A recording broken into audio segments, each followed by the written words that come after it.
¿Cómo están? Hoy día comenzamos la lectura de un nuevo libro de este señor Robin Sharma. El libro se llama El Club de las 5 de la mañana. Aquí está. Ahí está el librito. No es tan grande en formato, pero sí como bastantes páginas. ¿Por qué es tan importante este libro? Yo este libro no lo he leído. Dice 15 millones de libros vendidos en todo el mundo, seguramente son más ya. Controla tus mañanas, impulsa tu vida. Mira, a mí este libro yo creo que me cae pero preciso, porque por mi sistema de trabajo, yo tengo un trabajo formal, con horario, en fin. Pero yo entro en mi trabajo al mediodía, por lo tanto tengo las mañanas, las tengo libres.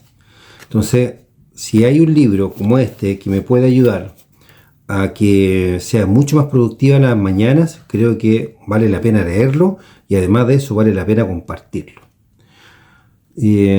Todavía no sé si la lectura de este libro y los comentarios lo vamos a subir a mi canal Gerardo Luengo o al canal, ¿cierto? Yo te leo. No, yo creo que va a ser al canal de Gerardo Luengo, porque ahí vamos a hacer otras reflexiones también y otros procesos que también estamos llevando paralelamente, no solamente la lectura. Comenzamos entonces, sin más preámbulo. Veamos. Primero, yo creo que siempre es bueno saber quién diablos es el autor, ¿verdad? Robin Sharma, dice. A ver, el Robin Sharma es respetado mundialmente por su labor humanitaria y está considerado uno de los mayores expertos en liderazgo y crecimiento personal. Entre sus clientes se encuentran millonarios famosos, estrellas del deporte y muchas de las empresas incluidas en la lista Fortune 100. No sé si se lee así, pero... Es autor de los bestsellers El monje que vendió su Ferrari, Éxito, una guía extraordinaria y El líder que no tenía cargo, traducidos a más de 92 idiomas, lo que lo convierte en uno de los escritores vivos más leídos. Para escribir noticias sobre sus enseñanzas, charlas, publicaciones y talleres, regístrate en www.robinsharma.com. Ese es el señor Robin Sharma. También tengo el libro El monje que vendió su Ferrari, tampoco lo he leído, así que seguramente después de este libro vamos a ir con esa lectura de El monje que vendió su Ferrari. Muy bueno, así me han dicho. Robin Sharma, El Club de las 5 de la mañana, controla tus mañanas, impulsa tu vida. Mensaje del autor y dedicatoria. Estoy inmensamente agradecido de que este libro esté entre tus manos. Deseo de todo corazón que te sirva para alcanzar la plena expresión de tus dones y de tus talentos, y que genere transformaciones heroicas en tu creatividad, tu productividad y tu prosperidad. El Club de las 5 de la mañana se basa en un concepto y en un método que enseño desde hace más de 20 años a famosos emprendedores, directores generales de empresas legendarias, ídolos del deporte, estrellas de la música y miembros de la realeza. Escribí este libro durante más de 4 años en Italia, Sudáfrica, Canadá, Suiza, Rusia, Brasil y Mauricio. A veces las palabras fluían sin esfuerzo alguno y otras tuve que luchar para poder seguir adelante. En ocasiones tenía el impulso de enarbolar la bandera blanca del agotamiento creativo y en otros momentos de este proceso espiritual sentí una responsabilidad que iba más allá de mis propias necesidades y que me empujaba a continuar con mi trabajo. Durante el proceso de escritura he dado todo lo que puedo dar de mí mismo para ofrecerte este libro. Agradezco enormemente a las buenas personas de todo el mundo que han estado a mi lado hasta que finalizara el Club de las 5 de la mañana. Es por eso que, con todo mi corazón, te dedico este libro a ti, lector. El mundo necesita más héroes. ¿Por qué esperar a que vengan si el poder de convertirte en uno está en tu interior? Con amor y respeto, y sale la firma de Robin. En el índice nos esperan aquí 17 capítulos y además de un epílogo. ¿cierto? Un epílogo que dice 5 años después. Bueno, vamos a comenzar entonces con el número 1. Una acción peligrosa. Un arma sería demasiado violenta. Una soga sería demasiado anticuada. Y el filo de un cuchillo sobre las muñecas demasiado silencioso. Así que la pregunta pasó a ser, ¿cómo se puede acabar con una vida que ha sido gloriosa de un modo rápido y preciso, con el mínimo desorden y con el mayor impacto posible? Tan solo un año antes, las circunstancias habían sido mucho más esperanzadoras. La emprendedora gozaba de un amplio reconocimiento como gigante de su sector, líder de la sociedad y filántropa. Con 30 y tantos años, dirigía la empresa de tecnología que había fundado en el dormitorio de la universidad, con un dominio del mercado en crecimiento constante y fabricando productos que sus clientes adoraban. Pero ahora la estaban atacando por la espalda. Se enfrentaba a un ataque inesperado, mezquino y avivado por la envidia que pretendía diluir considerablemente su participación en la propiedad de un negocio en el que había invertido la mayor parte de su vida, y se veía forzada a buscar un trabajo nuevo. La crueldad de este giro inesperado de los acontecimientos resultó ser insoportable para la emprendedora. Bajo su habitual apariencia gélida, latía un corazón cariñoso y profundamente amoroso. Sentía que la vida la había traicionado y que merecía mucho más. Pensó en tragarse un bote gigante de somníferos. Una acción tan peligrosa sería más limpia de ese modo.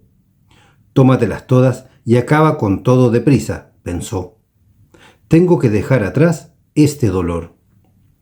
Entonces vio algo sobre el elegante tocador de roble de su dormitorio pintado de blanco. Una entrada a una conferencia de optimización personal que le había regalado su madre. La emprendedora normalmente se reía de la gente que acudía a este tipo de eventos, a los que llamaba alas rotas, y de los que solía decir que buscaban respuestas en un pseudo gurú, cuando todo lo que necesitaban para vivir una vida productiva y llena de éxito lo podían encontrar en ellos mismos. Quizá había llegado la hora de replantearse su opinión. No veía demasiadas opciones. O iba al seminario y experimentaba algún tipo de revelación que salvara su vida, o se buscaría el modo de descansar en paz con una muerte rápida. Oye, hay varias personas que piensan eso, de los pseudo gurú, o de decir no, que son tonteras, son leceras, que simplemente les basta con ellos mismos. Pero fíjate que yo creo que hasta cierto modo yo pensaba lo mismo hace algunos años atrás. Pero ¿de qué me di cuenta? Que hay otras personas que han recorrido otros caminos y con enseñanzas similares o vivencias similares a las de uno, pero con otro camino. Y fíjate que hay muchos de los sufrimientos que son similares. Y hay ciertas experiencias que también son, digamos, pueden resonar unas con otras. No hay que, creo yo, desechar la experiencia de otros y sobre todo cómo fueron, de una u otra manera, subsanando, pasando esos problemas, cómo los fueron superando. Creo que uno no debe creerle a pies juntos, ¿cierto?, todo lo que puede plantear los coach, por ejemplo, en fin, o los autodenominados coach, mentores, como tú quieras llamarlo. Hay diferencias, pero no es el punto en cuestión ahora. El tema está en que todo lo que tú escuchas, ¿verdad?, lo tienes que aplicar a tu vida, a tu forma de vivir, a tu estilo, a tu trabajo, en fin. Hay hartas cosas que nosotros podemos aplicar. Lo que le resultó de una manera a otro, no necesariamente de la misma forma, te puede servir a ti, pero sí te puede dar luces de qué hacer en ciertas circunstancias. Por eso es que hay tanta gente que, sobre todo gente que es muy fácil de influenciar, que nosotros somos muy influenciables en nuestra etapa de adolescencia o juventud, digamos, temprana, ¿cierto? A nuestros 20 somos muy influenciables. Cualquier cosa que brilla nos parece oro y no es así. Por eso hay que tener cuidado, sobre todo con la gente que uno se arrima, ¿verdad? Claro, uno a sus 20 no se da cuenta, menos en la adolescencia, ¿verdad? A los 15, 17 años, uno no se da cuenta de eso. Es más, uno siempre tiene la convicción prácticamente de que uno lo sabe todo, lo puede todo, que todo depende de uno, que nuestros padres no tienen idea de nada, ¿verdad? Y es un proceso normal en la adolescencia. Odioso, por supuesto. Ahora que soy padre lo reconozco, lo veo sobre todo en mi hijo mayor, que tiene 13 todavía. Y que es un periodo de adolescencia que es bastante desagradable para el resto, pero es entendible. Porque es un proceso que va a pasar, un proceso de maduración, es un proceso en donde nosotros empezamos a pensar por nosotros mismos, cuando niños no, ¿cierto? Nosotros como que hacemos caso nomás, pero ya en la preadolescencia y adolescencia empezamos a pensar por nosotros mismos, por lo tanto tenemos nuestras propias conclusiones. Pero ¿qué es lo que nos falta? Experiencia de vida. Sigamos con nuestra lectura. 2. Dice, filosofía diaria para llegar a ser legendario. No permitas que se extinga tu fuego, chispa a chispa, cada una de ellas irreemplazable. En los pantanos sin esperanza de lo aproximado, lo casi, lo nunca jamás. No permitas que perezca el héroe que llevas en tu alma, en solitaria frustración por la vida que merezcas, pero que nunca pudiste alcanzar. Revisa la naturaleza de tu batalla. El mundo que deseas puede ser ganado. Existe, es real y posible. Es tuyo. Creo yo esto como el síndrome del león enjaulado. Todos tenemos este deseo ardiente, pero ¿qué es lo que pasa cuando nosotros lo alcanzamos? Y viene una etapa de letargo. A mí me pasó por varios años. Era como que estaba en piloto automático. Era el día a día que vivía sin cuestionar nada, sin pensar mucho, simplemente hacía lo que tenía que hacer como una máquina, un robot, nada más que eso. Y era el día a día. Y creo que así estuve una década. Una década, más o menos, que fue, o casi una década. Hubo ciertas cosas, importantes, rescatables, como quiera llamarlo. Pero en general, entre los 30 y los 40 fue una década como muy pareja. Muy pareja. Me dedicaba, ¿cierto?, a mi trabajo, a la familia, qué sé yo. En ese tiempo todavía estaba en la Fuerza Aérea. Era como todo el levantarse, era todo muy rutinario, pero una rutina, no sé si con un propósito tan definido, a excepción de estar con mi familia, que para mí siempre es importante eso. Pero fíjate que, pero si nosotros hacemos, digamos, una diferencia entre los 30 y los 40, hubo, digamos, 3 cosas como súper importantes. Entre ellas fueron los 2 años que estuve viviendo en Perú.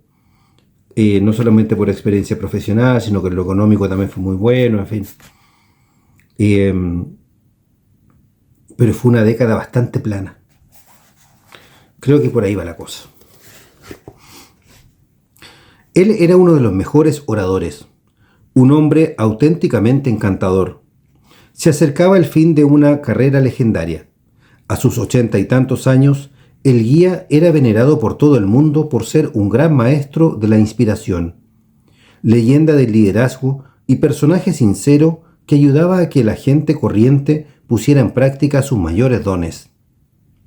En una cultura llena de inestabilidad, incertidumbre e inseguridad, los eventos del guía llenaban los estadios de gente, de seres humanos que anhelaban no solo llevar vidas magistrales, llenas de creatividad, productividad y prosperidad, sino también existir de un modo que elevara a la humanidad. Personas que, al final, se iban seguras de haber donado un legado maravilloso y de haber dejado huella para las siguientes generaciones. El trabajo de este hombre era único, transmitía ideas que fortalecían al guerrero que llevamos en nuestro interior y las combinaba con conocimientos que honraban a ese poeta conmovedor que vive en nuestros corazones.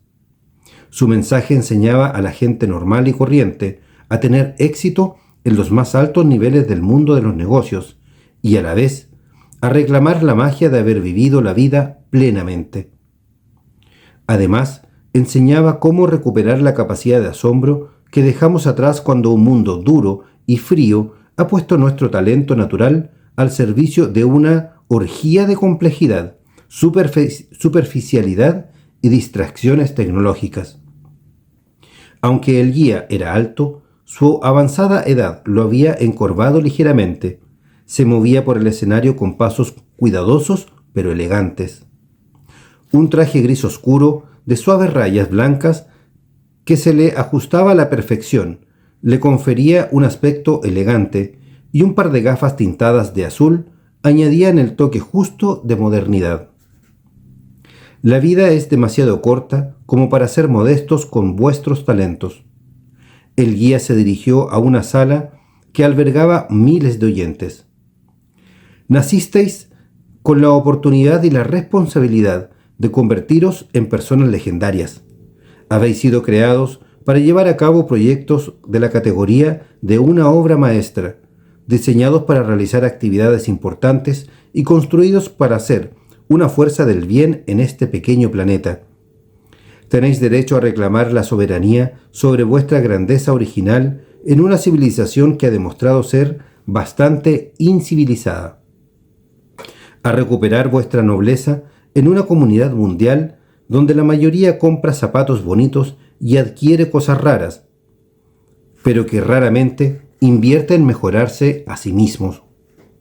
Vuestro liderazgo personal necesita, os exige, que dejéis de ser zombies cibernéticos atraídos constantemente por dispositivos digitales y que reestructuréis vuestra vida para representar la maestría, para ejemplificar la decencia y para renunciar al egoísmo que limita a las buenas personas. Todos los grandes hombres y mujeres del mundo son personas que dan o que toman, no que toman. Renunciar a la creencia común de que aquellos que más acumulan son los que más ganan. En lugar de eso, escoged un trabajo heroico que deje perplejo a vuestro mercado por la calidad de su originalidad y por la utilidad que ofrece. Mientras lo hagáis, os recomiendo que creéis también una vida personal firme en cuestiones éticas, rica en extraordinaria belleza e implacable en lo que se refiere a la protección de vuestra paz interior. Así es, amigos míos, como podéis volar entre los ángeles y andar junto a los dioses. El guía hizo una pausa, tomó una enorme bocanada de aire. Su respiración se volvió tensa y su nariz emitió un ruido sibilante al inhalar. Miró hacia abajo a sus elegantes botas negras, pulidas con rigurosidad militar. Los que estaban en primera fila pudieron ver una lágrima deslizándose por un rostro ajado que, tiempo atrás, había sido hermoso. Mantuvo la mirada baja, su silencio era atronador. Parecía como si temblara. Tras unos instantes de tensión que mantuvieron a varias personas de la audiencia revolviéndose en sus asientos, el guía dejó el micrófono que había estado sujetando con la mano izquierda. Con la mano libre, alcanzó con delicadeza el bolsillo de su pantalón y sacó un pañuelo de lino cuidadosamente doblado. Se limpió la mejilla. Cada uno de vosotros tiene algo que decir en su vida. Cada uno de vosotros tiene un instinto de la excelencia en su espíritu. No hay nadie en esta sala que deba quedarse inmóvil junto con la gran masa y sucumbir a la mediocrización masiva del comportamiento evidente de la sociedad, junto con la desprofesionalización colectiva de los negocios que resulta tan obvia en la industria. Limitarse no es nada más que mantener una mentalidad que demasiadas personas buenas practican diariamente hasta que para ellos se convierte en una realidad. Rompe el corazón ver a tanta gente potencialmente poderosa atrapada en una historia que les hace creer que no pueden ser extraordinarias profesional y personalmente. Debéis recordar que vuestras excusas son seductoras, vuestros miedos mentirosos y vuestras dudas ladronas. Mucha gente asintió. Se oyeron algunas palmadas. Luego se sumaron muchos aplausos. Os entiendo, de verdad, continuó el guía. Sé que habéis pasado por épocas difíciles a lo largo de vuestra vida. Todos hemos pasado por ellas. Entiendo que podáis pasar todas las cosas, entiendo que podáis pensar que las cosas no han salido como creíais, que irían cuando erais niños llenos de fuego, deseo y asombro. No planificasteis que cada día tuviera que parecer el mismo, ¿verdad? Que estaríais en un trabajo que asfixia vuestra alma, tratando con preocupaciones estresantes y con responsabilidades interminables que sofocan vuestra originalidad y que os roban la energía, codiciando deseos sin importancia y queriendo satisfacer instantáneamente necesidades triviales, a menudo generadas por una tecnología que nos esclaviza en lugar de liberarnos, viviendo la misma semana miles de veces y llamando a eso vida. Creedme si os digo que demasiados de nosotros mueren a los 30, pero los entierran a los 80. Así que, de verdad os entiendo. Esperabais que las cosas fueran diferentes, más interesantes, más gratificantes, especiales y mágicas.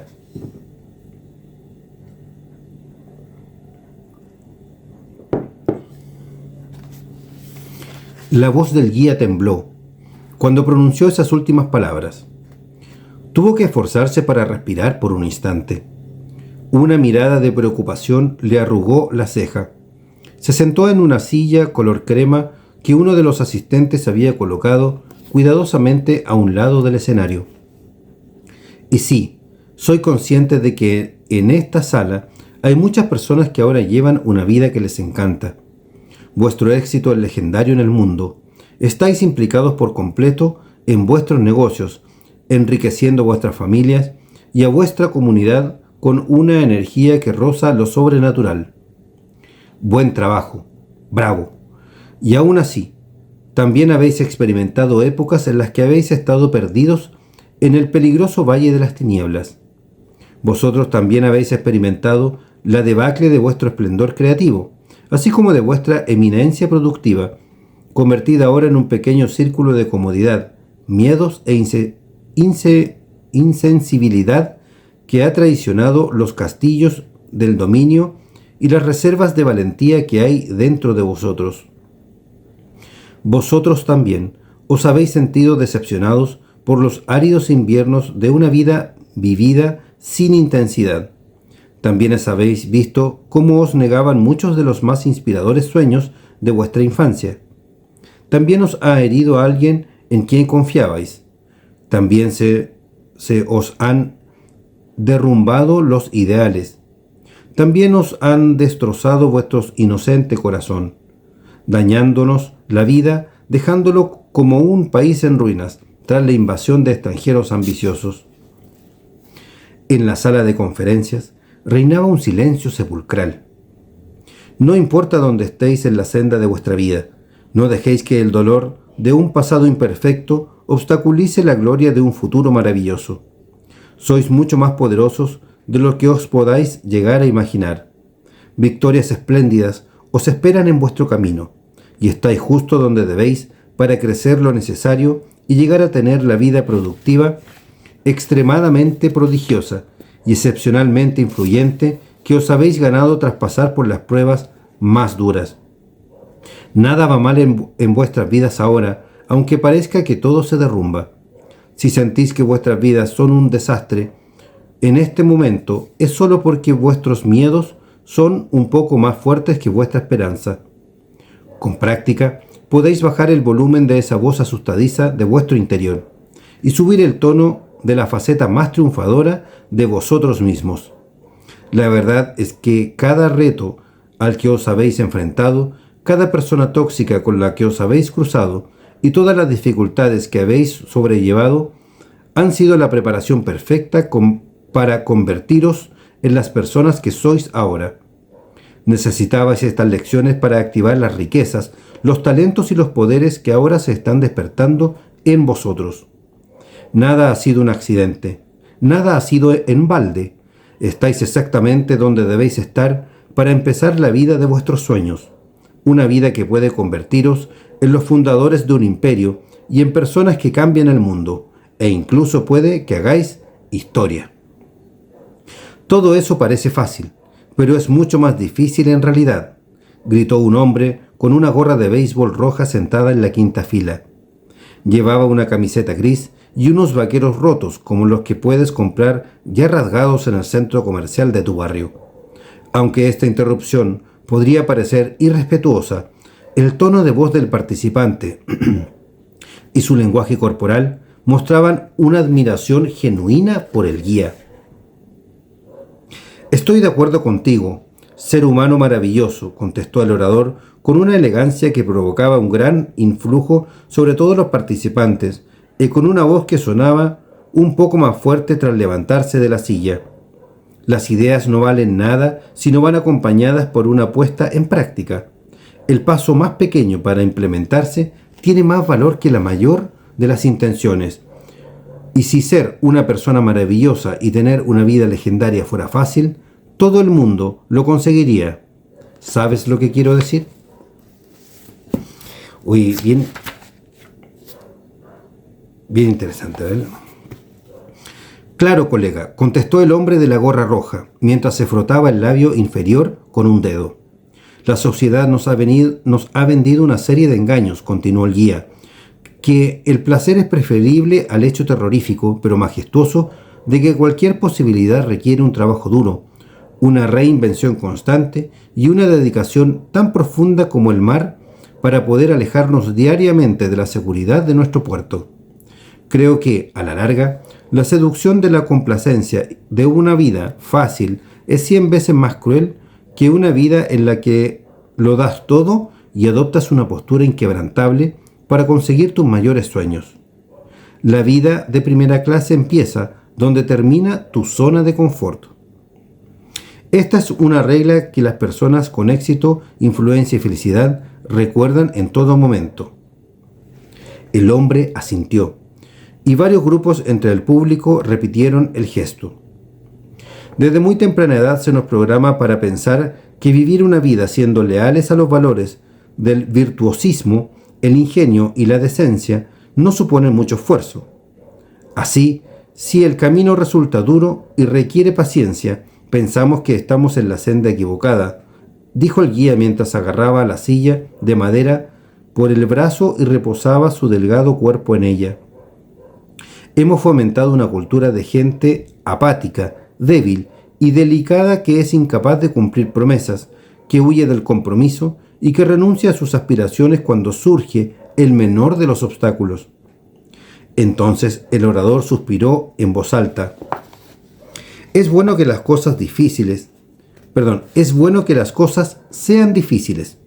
Alcanzar la verdadera grandeza y la materialización del genio que hay en vosotros son deportes duros.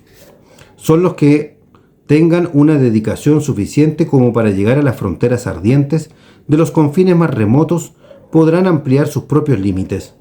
Y el sufrimiento que sintáis a lo largo del camino de materialización de vuestros poderes especiales, de vuestras habilidades más fuertes y de las ambiciones más inspiradoras es una de las mayores fuentes de satisfacción humana. Un paso clave para la felicidad y para la paz interior es saber que habéis hecho todo lo que estaba en vuestras manos para obtener recompensas y que con esfuerzo y pasión habéis puesto en práctica vuestra audacia para convertiros en los mejores. Miles Davis, la leyenda del jazz, cruzó ferozmente los límites de lo que en su campo se conocía como normal para explotar por completo su magnífico potencial. Miguel Ángel hizo un sacrificio mental, emocional, físico y espiritual enorme para crear un arte asombroso. Rosa Parks, una simple costurera con una valentía excepcional, sufrió una rotunda humillación cuando fue arrestada por no renunciar a su asiento en un autobús segregado. iniciando así el movimiento por los derechos humanos. Charles Darwin demostró la resolución necesaria para alcanzar el virtuosismo estudiando Percebes, durante 8 largos años, mientras formulaba su famosa teoría de la evolución. La gran mayoría de nuestro mundo moderno, la que pasa una enorme cantidad de su irreemplazable tiempo vital mirando ráfagas de selfies, el desayuno de sus amigos virtuales y videojuegos violentos, tildaría de locura esta dedicación a la optimización del conocimiento, dijo el guía mientras observaba alrededor de la sala como si estuviera decidido a clavar la mirada en los ojos de cada uno de los asistentes.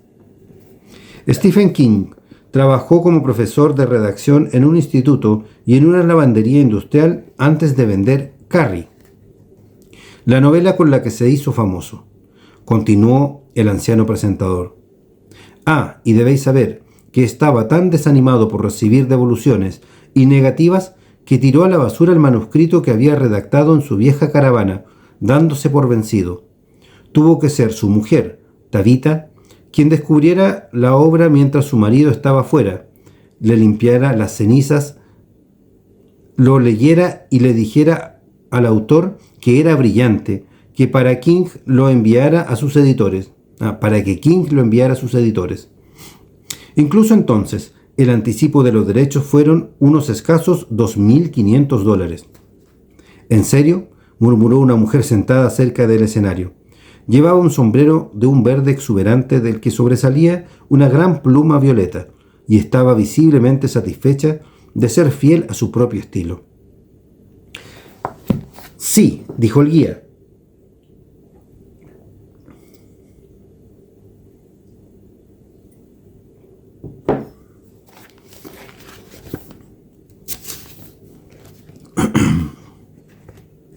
Y aunque Vincent Van Gogh creó 900 cuadros y más de 1000 dibujos a lo largo de su vida, empezó a ser famoso tras su muerte.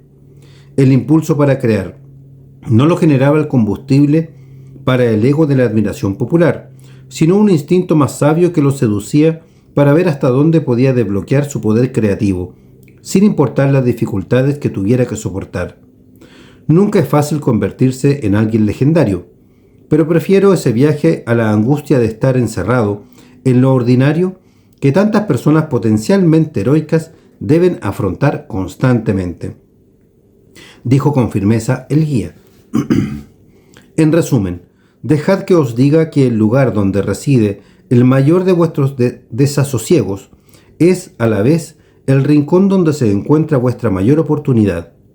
Las creencias que os inquietan, los sentimientos que os amenazan, los proyectos que os enervan y el desarrollo de vuestros talentos a los que se resiste esa parte insegura de vosotros mismos, son justo los lugares hacia donde debéis avanzar.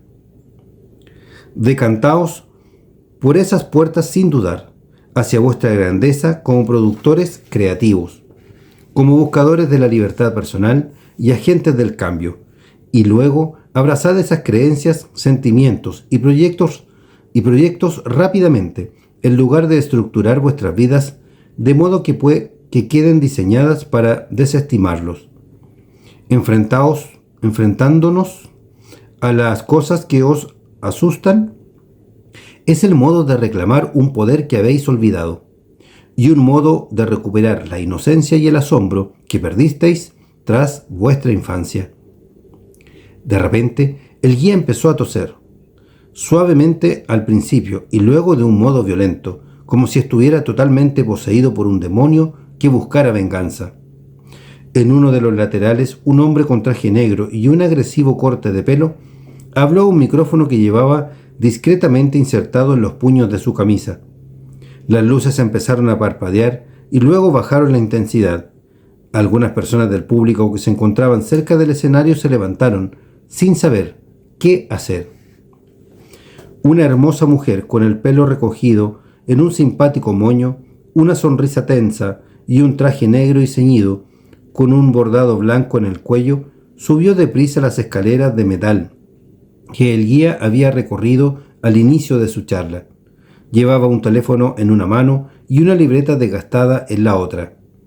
El sonido de sus tacones rojos repiqueteaba clic cloc, mientras corría hacia su jefe. Pero la mujer llegó demasiado tarde. El guía se derrumbó en el suelo como un boxeador de gran corazón, pero con pocas posibilidades, noqueado en el último asalto de una carrera que había sido gloriosa y a la que debería haber puesto fin hace años atrás. El viejo presentador yacía inmóvil. Un reguero de sangre se escapaba de un corte que se había hecho en la cabeza a causa de la caída. Sus gafas reposaban al lado. El pañuelo permanecía inmóvil en su mano. Sus ojos, antes brillantes, estaban ahora cerrados. Ahí termina el capítulo 2. Uy, bien interesante la historia. Me hace un poquito de ruido, sí, esto de como que el relato está como en español, ¿cierto? Que habla de esta forma de habíais, ¿cierto? Como no estoy acostumbrado a leerlo, de repente se me confunde un poco la palabra. Pero bueno, vamos a seguir ya mañana con la lectura en la página 25, ¿cierto? Ya mañana seguiríamos con este capítulo 3 que dice un inesperado encuentro con un desconocido sorprendente. Bien interesante. Vamos bien por lo menos con el libro. Vamos bien con el libro. Vamos a ver qué sucede con esta persona que está sumida, ¿cierto? en este proceso y que fue a ver a este gurú que aparentemente parece que falleció. Falleció en el escenario. Bueno, vamos a ver cómo sigue la lectura mañana. Que estén bien, cuídense. Chao.